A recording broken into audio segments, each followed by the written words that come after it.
오늘 주실 말씀은 로마서 3장 9절에서 20절까지 말씀입니다. 교독하겠습니다. 그러면 어떠하냐? 우리는 나으냐? 결코 아니라. 유대인이나 헬라인이나 다 죄 아래에 있다고 우리가 이미 선언하였느니라.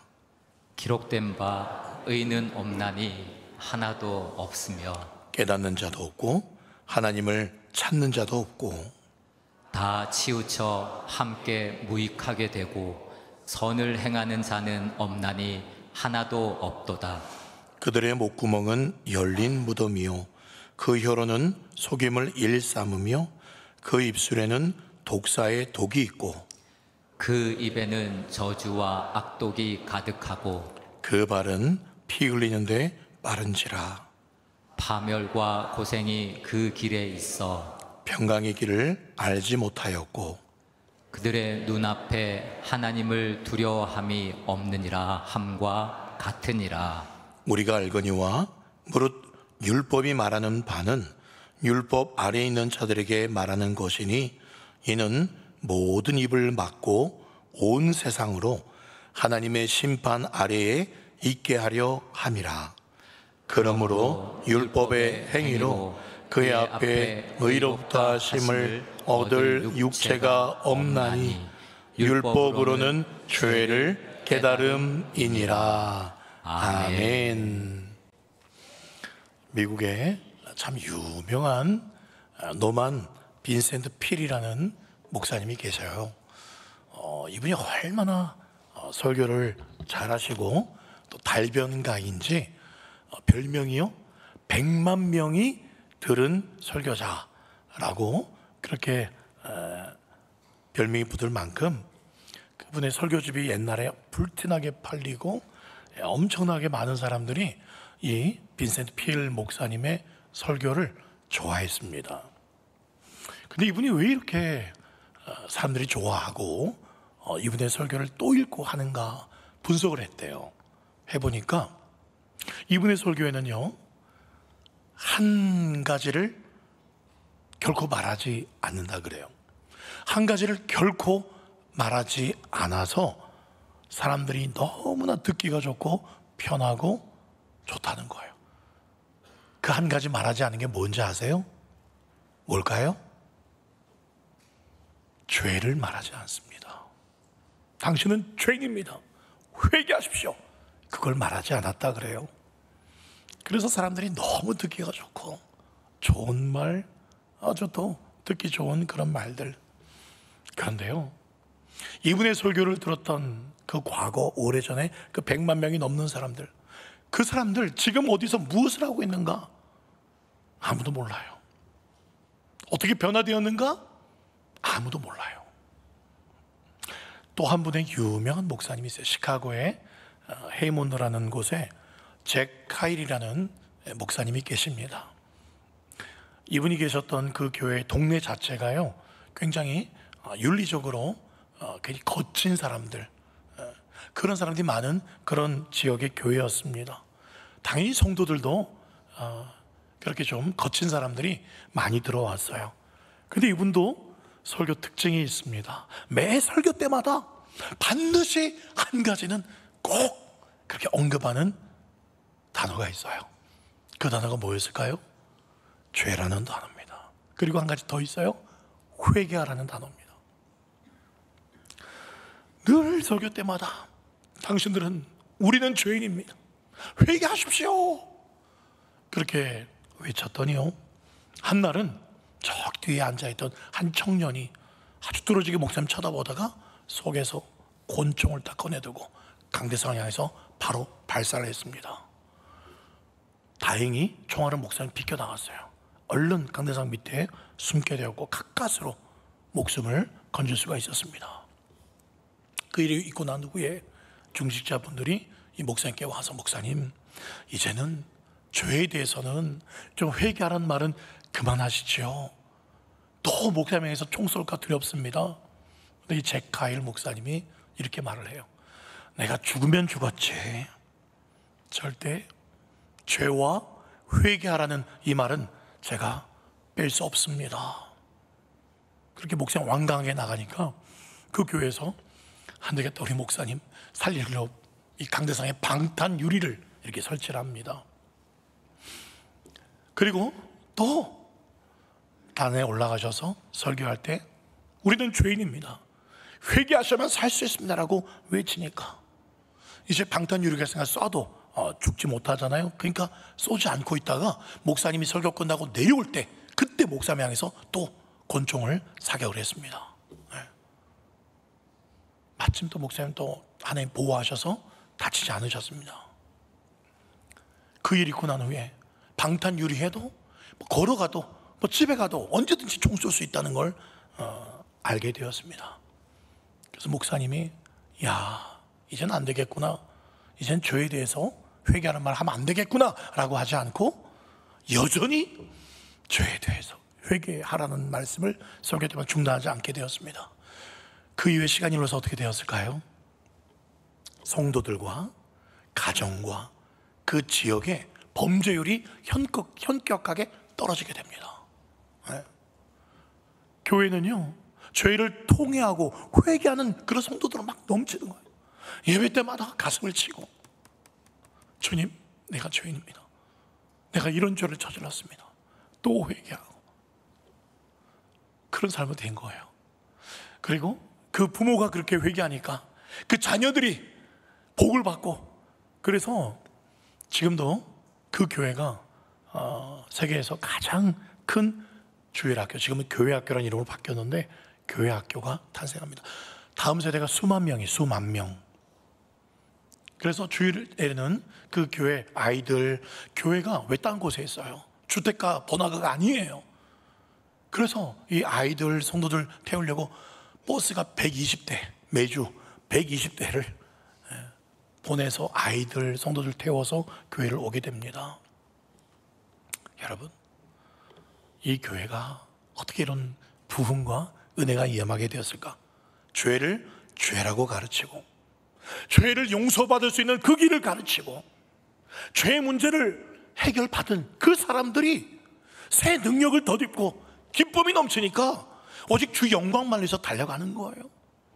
조교회 가면 변화된다더라, 조교회 아이들 보내면 변화된다더라, 소망이 생긴다더라, 가정이 깨진 가정이 돌아온다더라, 늘 사람들이 기쁨이 넘치다더라.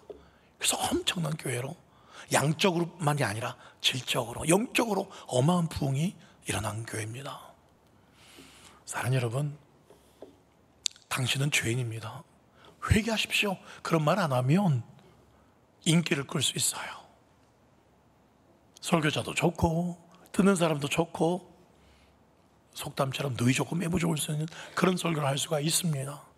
그런데 여러분, 아무리 사람들이 많이 모여있다 할지라도 죄인이라고 선포하지 않고 죄인인 것을 인정하지 않고 믿지 않으면 변화가 있을 수가 없어요.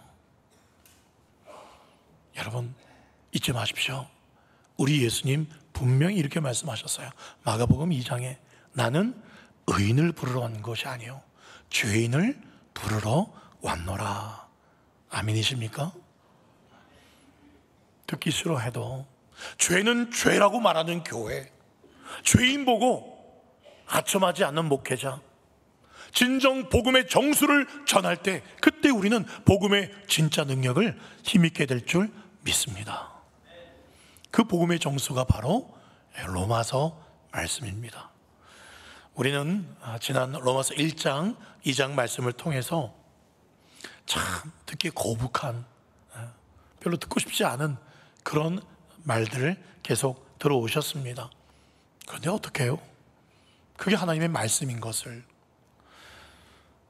하나님이 그렇게 말씀하시니까요. 하나님은요, 인간의, 여러분들의 자존심을 건드리지 않으려고 눈치 보시는 분이 아니십니다. 우리 듣기 좋은 말만 성경에 기록해 놓으신 분이 아니십니다. 우리 하나님 딱 보니까요, 교회 밖이나 교회 안이나 사람들에게 다, 모두 다 좋은 말 해주기가 틀렸다는 거예요.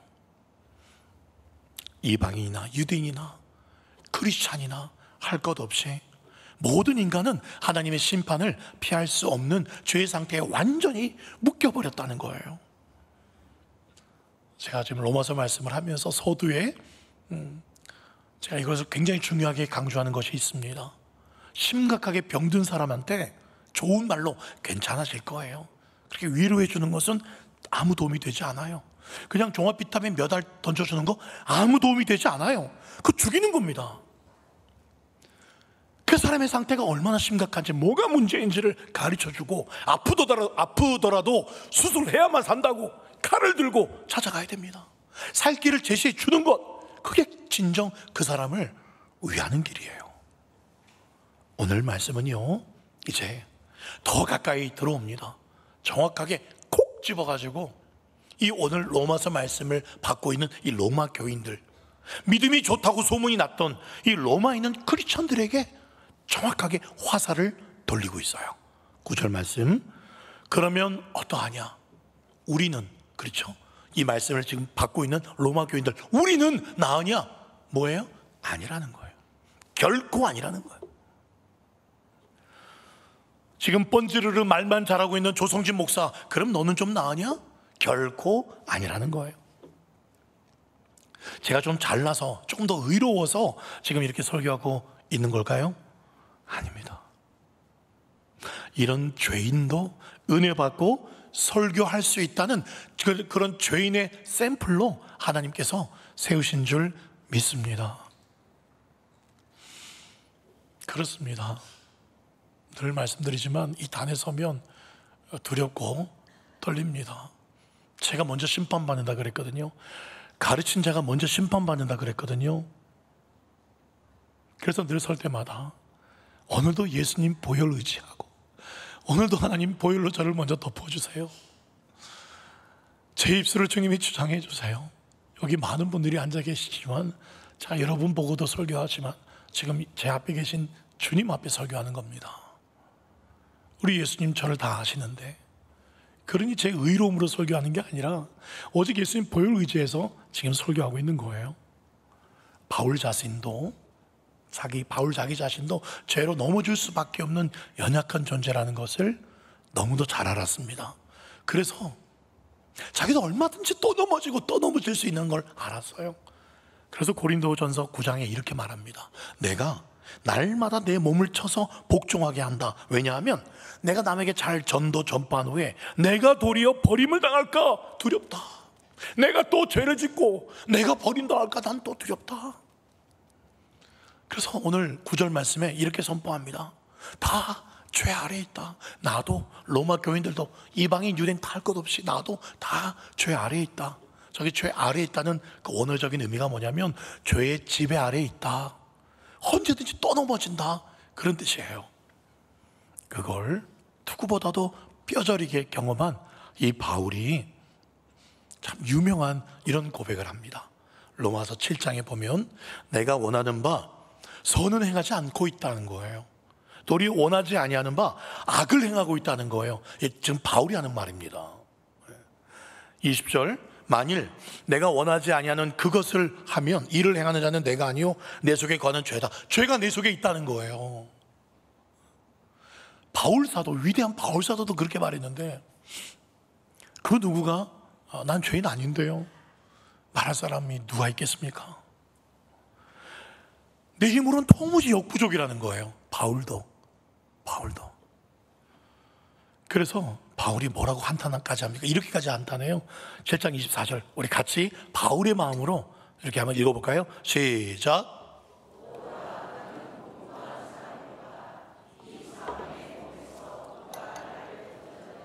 예, 그렇게 하지 않았어요. 바울은 오호라 나는 곤고한 사람이로다. 이 사망의 몸에서 누가 좀 나를 좀 건져주세요. 누가 나를 좀 건져주세요. 나도 지금 복음 전도자고 사도인데 나도 생각으로 범죄할 때가 있고 나도 게으를 때가 있고, 오라 나는 정말 곤고하다. 가슴을 치면서 하는 소리예요. 저 여러분들에게 여쭤보고 싶습니다. 오늘 이 사도 바울의 외침을 보면서 혹시 여러분 중에도 이런 절망적인 마음을 느끼시는 분이 계십니까? 주님, 제가 하고 싶은 말이에요. 정말 저 공고해요. 너무 힘들어요. 또 죄를 짓고 나 정말 소망이 없어요. 나 정말 곤고한 사람이에요. 누가 나를 좀 건져내 줬으면 좋겠어요. 그렇게 절망하시는 분이 혹시 또 계시겠습니까? 그래서 9절 말씀에 이렇게 말하죠. 그러면 어떡하냐? 우리는 나 아니야. 아니라니까. 결코 아니라고. 결코 아니라고. 그래서 앞에 말씀드렸잖아요. 유대인들이 막 이방인들 정죄하고 판단하고 남을 판단하고 그럴 겨를이 없어요. 내 코가 석자인데. 그렇죠? 그런데 지금 이 말씀이요, 다시 말씀드립니다. 지금 로마 교인들, 이 편지를 받고 있는 믿음 좋다고 소문난 그 로마 교인들이 한 소리예요. 그런 사람들, 바울이 소문을 들어보니까 이런 사람들도 있다는 거예요. 11절, 깨닫는 자도 없고 하나님을 찾는 자도 없고. 분명히 로마 교인들이 한 소리예요. 지금 다시 말해서 갈릴리 교회 보고 하는 소리예요. 잘 보니까 이 복음을, 이 죄에 대해서 잘 깨닫는 사람도 없고, 그리고 깨닫지도 못하니 하나님을 찾지도 않아. 자기가 얼마나 곤고한 사람인지, 문제가 많은 사람인지, 그래서 하나님을 찾지도 않아. 모르고. 여러분, 하나님 찾기가 힘들까요? 아니에요. 신명기 말씀에 이렇게 말씀합니다. 신명기 4장에 만일 마음을 다하고 뜻을 다하여 그를 찾으면, 하나님 찾으면 만난다 그랬어요. 찾는 거 어렵지 않아요. 그럼 왜 어려운 겁니까? 하나님께 마음 다하고 싶지 않아요. 내 뜻을 다해서 하나님 찾고 싶지가 않다는 거예요. 그러니까 12절, 오늘 12절에 다 한 곳에 치우쳐서 무익하게 되어버렸어요. 여기서 무익하게 되었다는 것은 진짜 아무 쓸모없는, 그것은 버려버릴 만한 그런 존재들이 되었다는 거예요. 돌도 쓸데가 있고, 우리가 말하는 개똥도 약이 쓸려면 없다고, 개똥도 쓸만하지만 우리는 그런 존재보다도 못하는 그런 죄덩어리라는 거예요. 여기 선을 행하는 자가 하나도 없다 그랬는데, 선행을, 그래요 목사님 왜 그래요? 그래도 11조도 드리고 내가 봉사도 하고 선을 행합니다. 그런 선을 말하는 게 아니에요. 하나님이 정해놓으신 그 선, 그 표준에 다다를 수 있는 거룩한 사람이 아무도 없다는 거예요. 하늘에서 하나님이 쭉 이렇게 아무리 구석구석 찾아봐도 하나님 뜻에 맞는 사람이 한 명도 없다는 거예요. 그러면서 바울이 이제 좀 더 구체적으로 어떤 죄악들을 로마 교인들이, 갈릴리 교회 우리가 저지르고 있는지 말씀하고 있어요. 13절, 그들의 목구멍은 열린 무덤이요 혀로는 속임을 일삼으며 입술에는 독사의 독이 있고, 14절, 그 입에는 저주와 악독이 가득하고. 그게 지금 로마 교회 교인들의 현실이라는 겁니다. 하나님 보시기에 그렇다는 거예요. 다른 사람들이 보면 교회 모여서 아유 집사님, 목사님, 장로님, 네 그렇습니다, 뭐 잘 지내시죠? 다 거룩해 보이고. 그런데 사도 바울이 성령에 감동받아서 로마 교회를 소문 듣고 또 이렇게 기도하는 가운데 보니 아니라는 거예요. 교회 안에 이런 악독과 저주와 그런 입술들이 있다는 거죠. 제일 먼저 말 조심하라는 거예요. 오늘 새벽 말씀도 이 말씀이 나왔어요. 시편 141편 3절에 보면 여호와여 내 입에 파수꾼 세우시오. 다른데 파수꾼, 내 입에 파수꾼 세워야 돼. 내 입술의 문을 지켜달라고 기도했습니다. 야고보서 1장에도 분명히 말했어요. 파란색 보십시오. 자기 혀를 재갈 물리지 아니하면 그 사람이 아무리 착한 일 선행해도 그 사람의 경건은 헛것이에요. 말 한마디가 천냥빛 같기도 하고, 말 한마디로 사람을 죽일 수 있고, 말 한마디도 교회가 와해되기도 합니다. 그래서 잠언의 18장에도 이렇게 말합니다. 죽고 사는 것이 혀의 힘에 달렸다는 거예요. 그래서 다시 한번 로마서 3장 13절에 이렇게 기록되어 있습니다. 자세히 한번 보십시오. 그 입술에는 독사의 독이 있대요. 지금 성도들의 입에 독이 있대요. 남을 죽이는 독이죠. 14절, 그 입에는 저주와 악독이 가득하대요. 여러분, 교회는요 복음을 전하는 곳입니다. 생명을 살리기도 해요. 그런데 그 입술로 남을 죽이기도 해요. 제 말이 아니에요. 이건 지금 바울의 말이고 하나님의 말씀이에요. 이런 속담이 있잖아요. 아니 뗀 굴뚝에 연기 나랴. 그런데 그런 없는 굴뚝도 만드는 게 교회랍니다. 교회 안에는요 말하기를 좋아해서 없는 굴뚝도 만들어내서 연기가 나게끔 그렇게 막 만들어낸다는 거예요. 물론 우리 교회는 그런 분들이 없을 것입니다. 내가 전화로 다른 사람에게 저기 누구누구 성도를 막 욕을 하고 있는데 알고 봤더니 같은 시각에 그 성도도 전화로 또 다른 사람에게 내욕하고 있고 난리도 이런 난리가 없어요. 무슨 뭐 서로 욕하고 뒷담하는 게 무슨 돌림 노래처럼 우리 교회는 그런 분들이 없을 줄 믿습니다. 그런데 이렇게 입으로 막 그렇게 하니까 어떻게 돼요? 이게 더 나아가는 거예요. 로마서 3장 15절에 보면 그 발이 피 흘릴 때까지 나아갑니다. 파멸 있고 고생이 있어요. 아까 제가 말씀드렸는데 진짜 말 한마디로요 막 전도회가 깨지고 구역에서 막 나가기도 하고 교회가 막 둘로 나뉘기도 하고 말 때문에. 이 말이 얼마나 무서운지 몰라요. 이 말로 죄를 짓다가 이제는 나아가서 발이 피 흘린 대로 발이 나아갑니다. 정신적으로 육체적으로 폭력을 가합니다. 그 사람한테. 입술의 죄악을 멈추지 않으면 계속 이렇게 나아가게 되어 있어요. 여러분, 이 모든 문제의 시작이 무엇인지 아십니까? 바로 로마서 3장 18절 말씀이에요. 같이 읽어볼까요? 시작.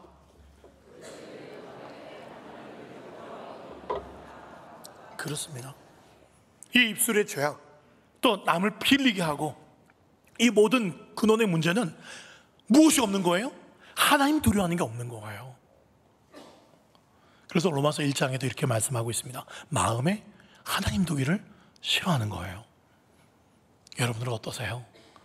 여러분 사춘기 자녀들이 우리 부모들한테 제일 많이 하는 말 중에 이 말이에요. 좀 간섭 좀 하지 마세요. 좀 내가 하고 싶은 대로 좀 놔두세요. 내 마음대로 할 테니 간섭 좀 하지 마세요. 그런 말 아이들이 많이 하잖아요. 그런데 그 말을 우리들도 하나님께 입술로는 하지 않는데 마음으로 하나님, 이건 좀 봐주세요. 이 정도는 좀 간섭 좀 하지 마세요. 이건 좀 나도 좀 즐깁시다 좀. 나도 좀 뭐 교회 빠질 때도 있지 뭐. 나도 좀 눈 한번 딱 감고 덕이 되지 않는 그런 곳에 가고 싶기도 하고 막 그런 마음이 들어요. 좀 간섭 좀 하지 마세요. 혹시 그런 마음이 들 때가 있지 않습니까? 여러분, 그래서 있잖아요. 하나님을 향한 마음이 없이도 얼마든지 신앙생활 잘 하는 것처럼 보일 수가 있어요. 겉으로는 저분 교회 집사님이래, 목사님이래, 권사님이래, 정말 걷는 것만 봐도 은혜가 되잖아. 겉으로는 그렇게 볼 수 있지만 마음은 없어요. 전혀 하나님 사랑하는 마음 없고 하나님 두려워하는 마음이 없는데 그렇게 신앙생활 잘하는 것처럼 보일 수 있다는 거예요. 여러분 어떻습니까? 여러분 마음에는 하나님을 경외하는 사람에게 임하는 하나님 앞에서의 신전의식 위에 고람되어요. 하나님 앞에서 늘 하나님 앞에 서 있다는 그런 두렵고 떨리는 마음이 혹시 있으십니까? 하나님의 살아계신 이 한마디 말씀을 읽는데 이 한마디가 넘어가질 못해. 이 말씀이 너무 가슴에 찔려가지고 그 다음 말씀을 읽을 수가 없어. 그 말씀이 부들부들 떨리고. 여러분 그런 적이 있으십니까? 최근에? 그런데 정말 하나님 외모를 보지 않습니다. 출애굽기 1장 17절에 보면 산파들이 하나님을 두려워하여 애굽 왕의 명령을 어기고 남자 아기들을 살립니다. 그래서 모세가 살게 되죠. 여러분, 물론 나중에 모세는 강물에 던져지게 됩니다. 나중에는. 여러분, 산파들 그냥 애받아주는 사람들입니다. 그 당시 가장 최고의 권력자는 파라오 왕입니다. 파라오, 전 세계 최고 권력자입니다. 근데 그 왕이 명령했어요. 그 히브리인들 애기 낳으면 남자 아기면 다 죽여라. 그런데 그 최고 권력자의 왕의 명령을 어깁니다. 왜요? 이 산파들의 눈에는 보이는 권력보다 보이지 않는 하나님이 더 두렵거든요. 그래서 하나님이 이 산파들을 기억해주고 복 주셨다는 말씀이 뒤에 나옵니다. 여러분, 하나님이 두렵습니까? 여러분 오해하시면 안 돼요. 하나님 두려워하는 것, 하나님 경외하고 두려워하는 것, 그것의 진짜 의미는 뭐라 그랬습니까? 금요기도에 오신 분들은 아실 것입니다. 단순히 하나님을 두려워하는 게 아니에요. 하나님 살아계셔, 이번 주 빠지면 하늘에 번개 맞을지도 몰라. 어렸을 때 저도 그런 생각했어요. 이거 나쁜 짓 하면 오락실 가면 이거 하나님께 헌금할 거, 이거 오락실에서 이거 하면 분명히 한 친구가 막 나를 화낼 거야. 하나님 가만히 있지 않을 거야. 두려워, 하나님 두려워. 그렇게 두려워하는 게 아니에요. 하나님을 두려워하는 것, 정말 하나님을 경외하는 것, 그게 뭐였죠? 금요일날 기억나십니까? 창세기 22장 12절입니다.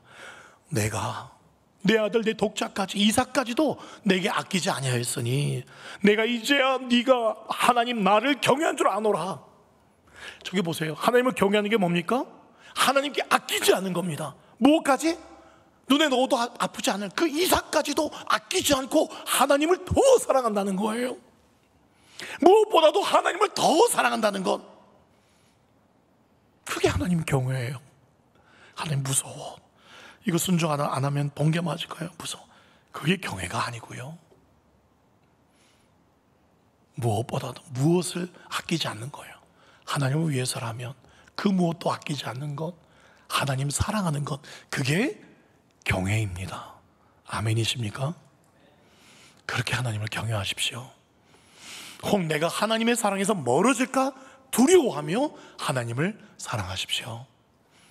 여러분, 잊지 마셔야 됩니다. 마태복음 10장에 몸은 죽여도 영혼은 능히 죽이지 못하는 그런 세상을 두려워하지 마시고 몸과 영혼까지 능히 지옥에 멸하실 수 있는 그 하나님을 두려워하셔야 됩니다.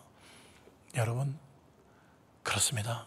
오늘일지 내일일지 우리는 항상 종말신앙, 오늘 예수님 오실 수도 있고 내일 오실 수도 있고 마라나타의 신앙, 그렇습니다. 항상 주님 앞에 내가 서게 될 그날, 그 시간을 의식하시면서 사셔야 돼요. 메멘토 모리, 죽음을 기억하라. 죽음을 기억하라. 언제 주님께 불림받을지, 오늘 한 시간 뒤에 예수님 오실지 아무도 몰라요.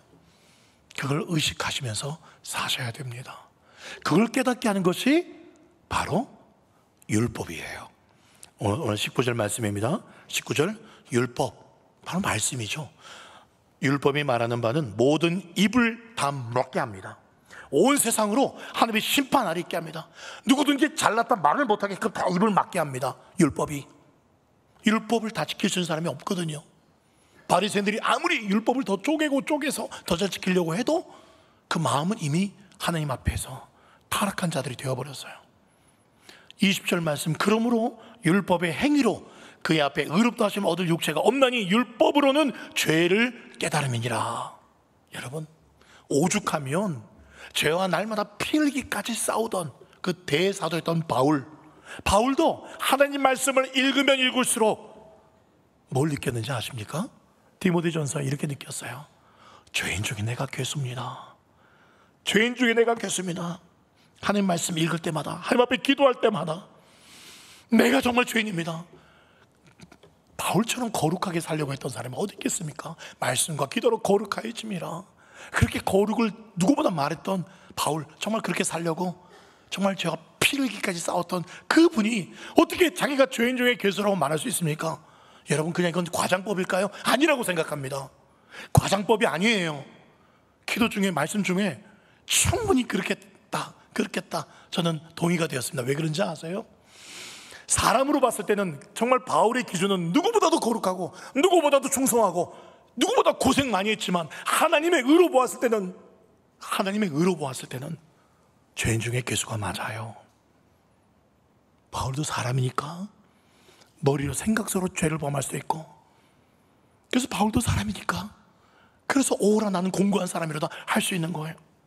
하나님의 거룩하신 한 말씀 앞에서도 내가 죄인 중에 괴수입니다, 그렇게 고백했고, 그리고 또 한 가지, 그런 나를 예수님의 그 십자가, 내가 달려야 될 십자가, 내가 찢겨서 죽어야 될 그 십자가에 하나님의 아들 거룩한 그분이, 죄 없는 그분이 달려서 죽으신 걸 바라볼 때마다, 그 십자가 사랑 바라볼 때마다 내가 죄인 중에 괴수라고 고백했을 것 같더라고요. 하나님의 살아계심 앞에 죄인임을 깨달았고, 그 십자가 사랑 앞에 더욱더 난 죄인이구나, 그 십자가 사랑 없으면 안 되는구나, 그래서 죄인 중에 괴수라고 고백했다고 저는 깨닫게 되었어요. 그렇습니다. 우리에게 소망이 있다면 하나밖에 없습니다. 뭐예요? 내가 정말 죄인이라는 것을 부들부들 떨 정도로 날마다 깊이 인식을 하면서 하나님의 이 엄유하신 말씀 앞에 한 말씀 한 말씀, 나는 이렇게 못 사는데 하나님, 나는 정말 이렇게 너무나 부족하네. 하나님의 그 다림줄, 측량줄에 딱 대보면 저는 삐뚤어져 있는데, 멀어져 있는데, 그럴 때마다 내가 철저하게 절망하는 것, 바로 그때, 내가 절망하는 바로 그때 예수 그리스도의 그 십자가의 그 엄청난 깊이와 크기와 넓이의 은혜를 경험할 수 있게 되는 거예요.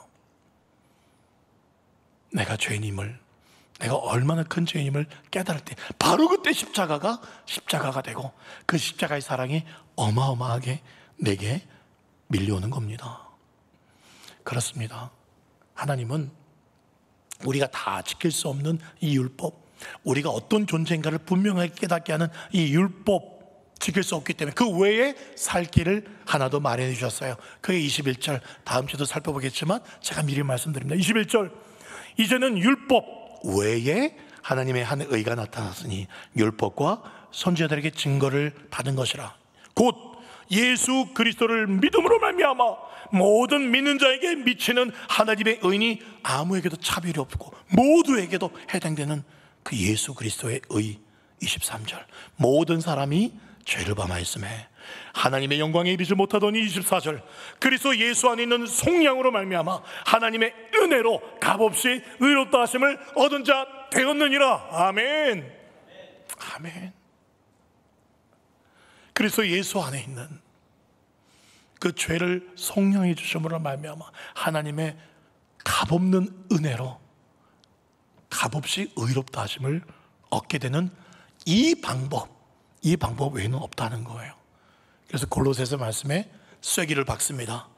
그 아들 안에서 우리가 속량 곧 죄사함을 얻었도다. 아멘. 마트에 가면 베이킹소다라는 게 있습니다. 그런데 그 베이킹소다는 그냥 단지 하얀 가루일 뿐이에요. 아무 힘이 없어요. 그냥 가루입니다. 그런데 있잖아요, 거기에 에틸시아노라는 순간 접착제 그 성분이 그 한 방울만 그 베이킹소다에 뚝 떨어지면 어떻게 되는지 아세요?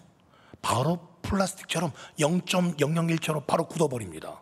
그래서 부러진 것, 나무나 또 철도 괜찮아요. 모르셨던 분 한번 해보십시오. 그 베이킹소다를 뿌리고 그 부러진 부분에 소다를 뿌리고 그리고 순간 접착제를 뿌리면 바로 철사도 나무도 다 붙어버립니다. 베이킹소다는 아무 의미 없어요. 그런데 순간 접착제라는 에틸시아노라는 엄청난 그걸 파워를 만나면, 그러면 이 베이킹소다가 놀라운 강력한 물질이 된다는 거예요. 우리의 연약한 심령도 마찬가지예요. 죄에 또 넘어지고 또 넘어지고 또 넘어지고 정말 아무 힘이 없습니다. 그러나 복음이라는 능력, 십자가의 보혈이라는 능력을 덧입는 순간 우리는 주님께 딱 붙어서 우리를 넘어뜨릴 수 있는, 우리를 망가뜨릴 수 있는 것은 아무것도 없음을 믿습니다. 오늘 말씀처럼 우리의 입술이 또 타락하고 내 행위가 또 타락하고 또 하나님을 두려워하지 않고 경고망동하고 하는 만홀히 여기고 그럴 때가 또 있어요. 도무지 소망이 없습니다. 그렇게 로마서는 계속 한 가지를 향합니다. 그래서 결론부터 시작하고 로마서는 말했어요. 1장 16절 다 같이 읽어봅시다. 시작. 내가 복음을 부끄러워하지 아니하노니 이 복음은 모든 믿는 자에게 구원을 주시는 하나님의 능력이 됨이라. 먼저는 유대인에게요, 그리고 헬라인에게요, 그리고 저에게도, 그리고 여러분들에게도 입니다. 여러분, 이 복음만을 붙들고 하나님을 단지 두려워만 하지 마시고 하나님 사랑하십시오. 설교하기 직전에 꼭 한 가지 감동 오셔서 감동신 것 한마디만 드리고 싶습니다. 하나님이 꼭 이 말을 전화했으면 좋겠다는 그런 감동 주셨어요. 좀 목사 이것만 전해줘라. 내가 너희들 너무너무 사랑한다. 너희들이 상상하지 못할 만큼 내가 너희를 너무너무 사랑한다. 나는 사랑이야. 하나님은 사랑이시니라. 너희들에게 요구할 거 아무것도 없어. 값없이 내가 다 줬어. 값없이 다 주었어. 그냥 믿음으로 받기만 받아. 그냥 내게 나오기만 나와. 그리고 네가 죄인인 것만 인정하고, 그리고 하나님 앞에 엎드리면 내가 다 줄 거야. 내 아들도 주었는데 내가 무엇도 못 주겠냐. 그런 마음 주셨어. 내가 너를 너무너무 사랑한다. 그 사랑하신 하나님, 먼저 너무나 두려울 정도로 엄청난 예수 십자가 사랑으로 먼저 우리를 사랑하신 그 하나님을 우리도 날마다 더욱 사랑해 가실 수 있기를 우리 주 예수님의 이름으로 축원드립니다. 아멘.